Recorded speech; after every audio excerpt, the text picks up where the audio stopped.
My name is Rose Watson, and I've been married for a decade, living separately from my mother-in-law who resides far away. Recently, I learned that she's retired and suffering from a debilitating backache, preventing her from working. Consequently, my husband has been diligently sending her money each month. "Hey, make sure to transfer this month's money to Mom, will you?" he asked.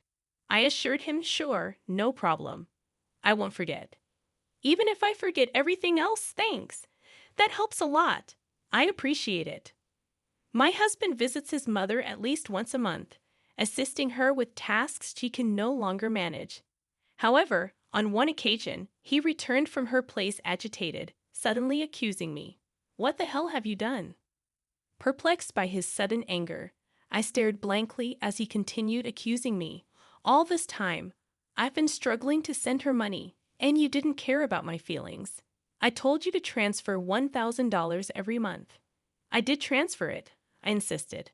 "I'm telling you it's not been transferred. Do you have any idea how hard it is to send that $1,000? "I understand. I've had to take part-time jobs and scrounge for money just for that," he retorted. "Knowing all that, why didn't you send it?" "I did send it." "Why are you saying this?" "Just calm down a bit," I urged. "How can I be calm when Mom is struggling because she doesn't get the money from me and has even started doing piecework?" he exclaimed. "But I definitely did send it." "Are you saying my mom is lying?" I questioned. "Then there's no way my mom would lie to me. You can't just make an assumption and then get mad when it's not true. I don't even know why this is happening. I've been sending her the money you give me every month. Then why is she doing piecework? She's in pain, lifting heavy boxes. I don't know about that. I haven't seen it. You never go to my family home. I go every month, but you never come with me. You just don't care about my mom," he accused. "That's not true. There's no need for me to go every month, and it's so far away. I don't want to waste my only day off," I defended. "Waste your day off? It's visiting family. How can that be a waste?" he argued. "Well, that's your family. You wouldn't think twice about it, but you don't go to my family's house, do you?" I responded, "Of course not. You married into my family, but I didn't marry into yours. You shouldn't say things like that. It only causes trouble," he countered. "You're the one causing trouble," I muttered to myself, wondering if he even realized what he was saying. Frustrated, I tried to escape to the kitchen, but he followed me, still angry. "Huh. I'm not running away. I just want you to calm down. Maybe we should have a coffee and talk this through," I suggested. "I don't need that. Give me back all the money I've been giving you to send to my mom," he demanded. "Why are you saying that? I'm your wife of 10 years. I've never lied to you. You should just believe me when I say I've sent it," I pleaded. "I bet you've been spending my money. What'd you buy? Where's the $1,000 going every month?" he accused. "If I had bought something, there'd be new things in the house, right? But there aren't. If it were clothes, there'd be new clothes, but there aren't. I haven't bought a single piece of jewelry since we got married." "I don't understand why you're accusing me," I defended. "Even so, you must be using it for something. Or maybe you're saving it for yourself, planning to leave me," he speculated. "Why would you even think of divorce?" "We have kids," I questioned, bewildered by the sudden turn in our conversation. "I would never entertain such thoughts. How am I supposed to know I can't trust someone who lies like you? Why won't you understand that I've been sending the money to your mom? Then why isn't it reaching her? I have no idea. Could you be sending it to the wrong place? No way. I have your mom's bank account number registered with a bank. Unless she changes it, there's no way that could happen. Then the only thing I can think of is that you're stealing it." "Stealing?" "Yeah, that's right. You're stealing my money, not sending it to my mom. That's it. I want a divorce. I can't be with a thief like you. Let's get divorced. It's clear you've been stealing the $1,000 meant for my mom every month." "Hold on. Why does it have to come to this? What about our kids?" "I don't care about the kids. I don't need a wife who makes my mom suffer." No matter how much I tried to have a rational conversation, my husband just couldn't stay calm. and to say he didn't care about our kids. I've been desperately trying to make him believe me, but it's been hours of getting nowhere. Then there's nothing else to be done. After 10 years together, thinking this, I quietly responded to his demand for divorce. All right, divorce it is. Kicked out by my husband, I left the house with our child. Make sure you file the divorce papers. Conveniently, he had already prepared the divorce papers, as if he knew this would happen. I never thought I'd have to sign something like this, but now there was no other choice. I left the house, went straight to the office to file the papers, and decided to stay at my parents' house for now. My child was shocked by the sudden turn of events, but all I could do was reassure them with empty words. It's going to be okay. Then, after settling down in a new place with my child, I got a call from my ex-husband, Mark. Something weird is happening. Out of the blue, Mark started talking as if we were still married. What do you want with me, a stranger? Now, I know we're strangers. You call me suddenly. Don't even ask about your child, and say something weird is happening. You sound much weirder, you know. Well, here's the thing. I've been sending the money to my mom myself, but she says it's not being transferred. Maybe you're not transferring it. That's impossible. I did it myself. I don't know about that. Maybe you're doing it unconsciously, or perhaps you only dreamed you did it. Don't compare me with you. Then don't call me. I'm not free to deal with this. You're working as usual. So, you're free. How much more will he belittle me? He must think I'm just sitting around doing nothing. My bank statement shows I sent the money. The money's been withdrawn, but my mom says she didn't receive it. What do you think that means? Maybe you sent it to the wrong person. Then where did I send it? I don't know. Maybe you're giving it to some other woman. That's ridiculous to me. It's ridiculous to even have this conversation, but Mark doesn't seem to think so. Anyway, I have nothing to do with it. Wait, that's too cold. You can't just cut ties so easily. I'm not cold. The moment you decided on divorce, you were out of my life. How can you cut ties so easily? A woman doesn't look back. What's the use of dwelling on the past? On you, it's a waste. I'm in trouble here, not my problem. Can't you at least listen to me? How utterly self-centered. All right then, start from the beginning. Tell me what's happening and what's going on. Well, it was the day I said I wanted a divorce, remember? I went to check on Mom at her house, right? I asked her why she was doing piecework, even though I send her $1,000 every month. She said she hadn't received any transfers, so she had to do piecework to get by. Now I get it. That's why you were so angry, and you thought I was pocketing the money. Yeah, that's right. But even when you transferred it yourself, it didn't get there. Yeah, that's what's happening. So doesn't that mean it wasn't me? Well, I don't know about that.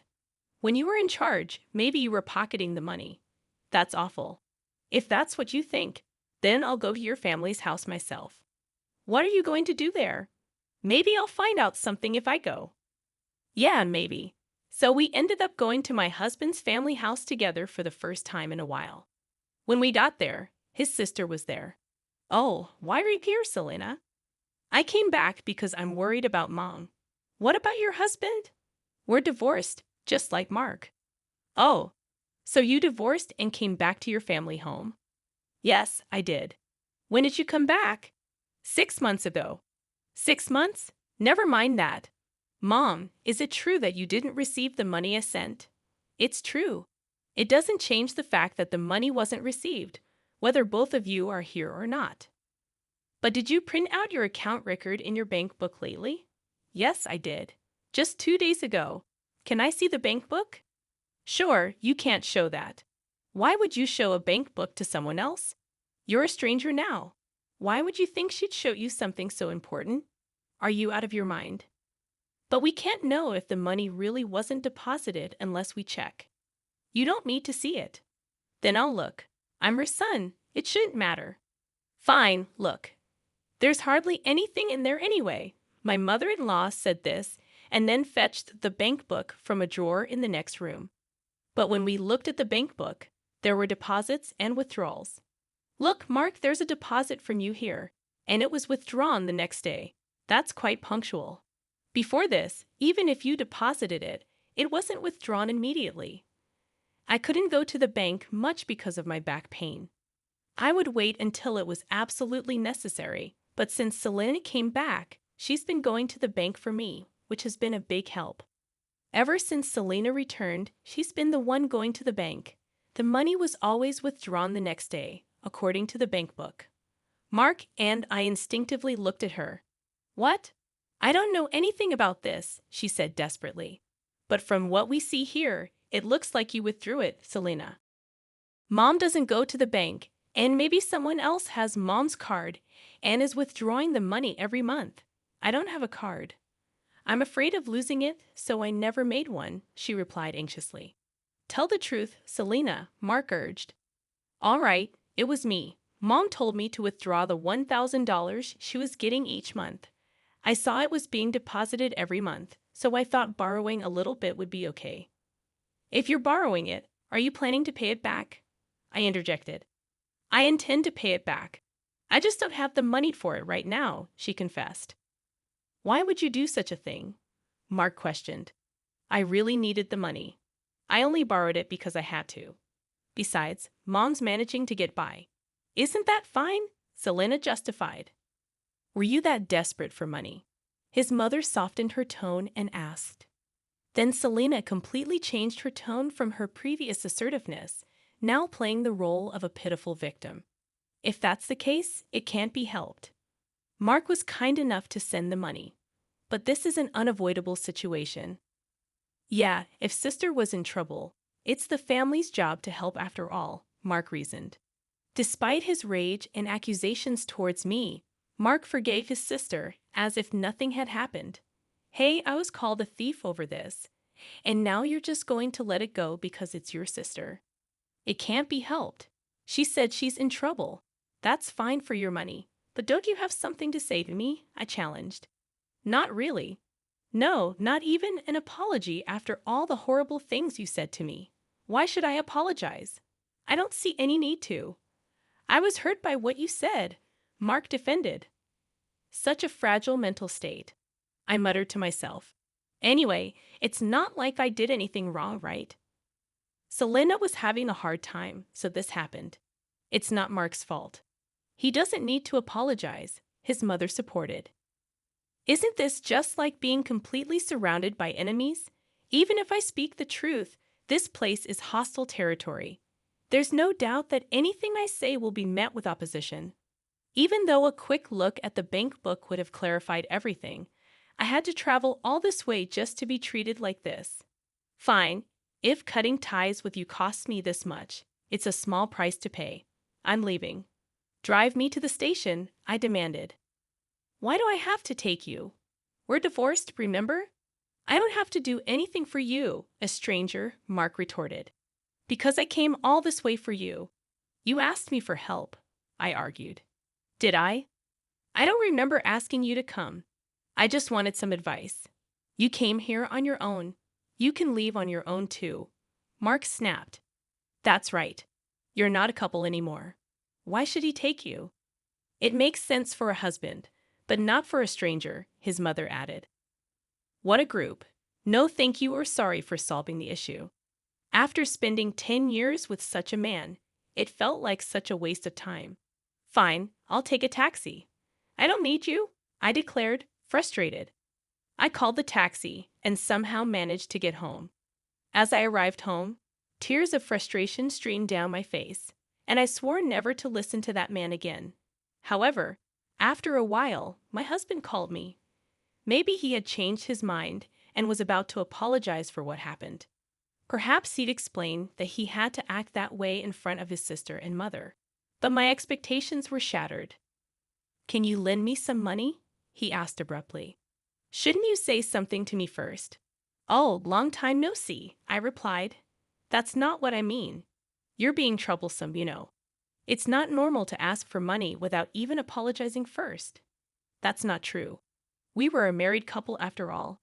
You could say we were a united fate. That's not the case anymore. The day we split up, our united fate dissolved. I still think we're a united fate, though. He keeps saying whatever he wants. So lend me some money, will you? Why?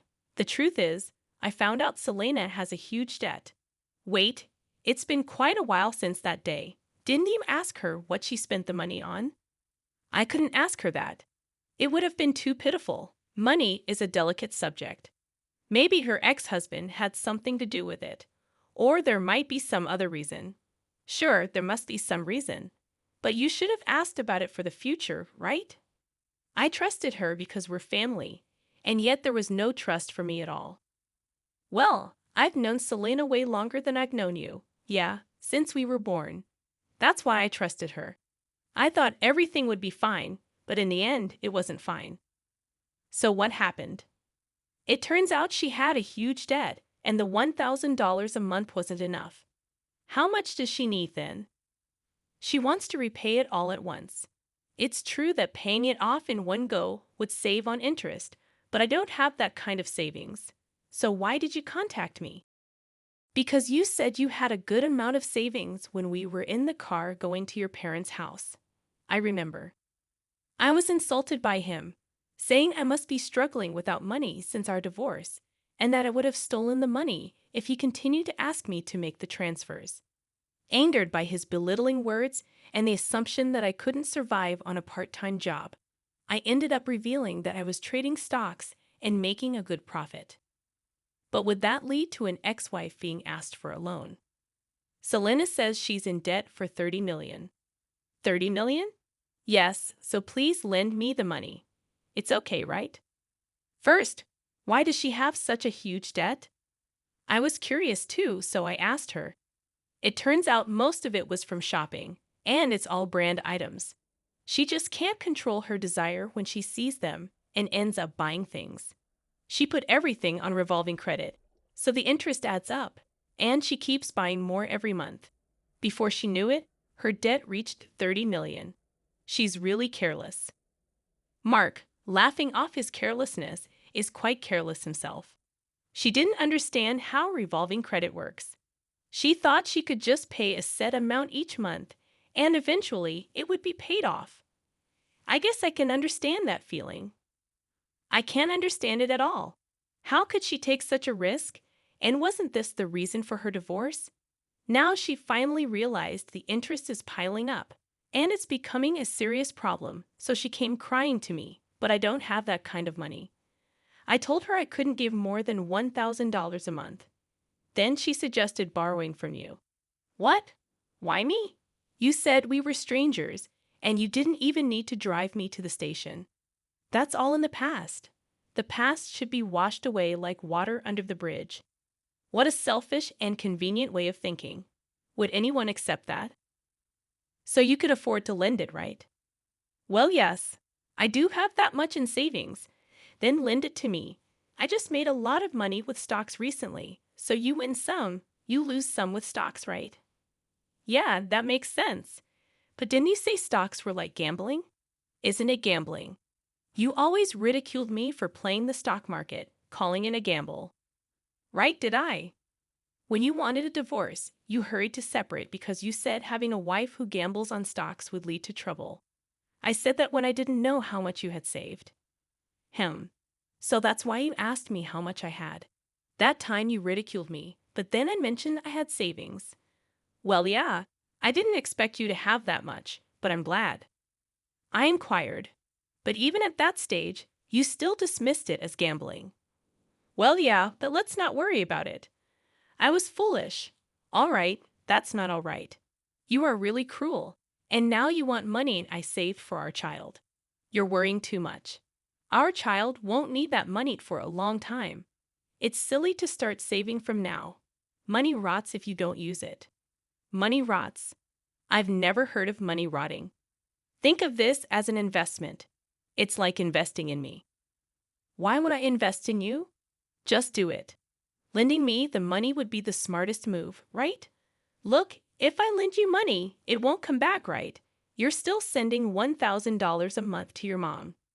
Where will you find the money to pay me back? All right, I'll pay back $11,000 a month. Are you crazy? How many years do you think it will take to repay it that way? Don't say that. I really regret it. Regret? Yeah, if we hadn't split up, I wouldn't have to beg you for money now. I have to ask, isn't that unjust? So you're just after my money? No, it's not like that. We don't have love, but we can rely on each other. It feels like I'm only being relied upon. You're so rigid. Thinking like that won't make you happy. We could even remarry. I didn't mind our marriage that much. Wow, I do mind. I don't want to be with someone who can't apologize. Fine, I apologize. Sorry. Is that good enough? What are you apologizing for?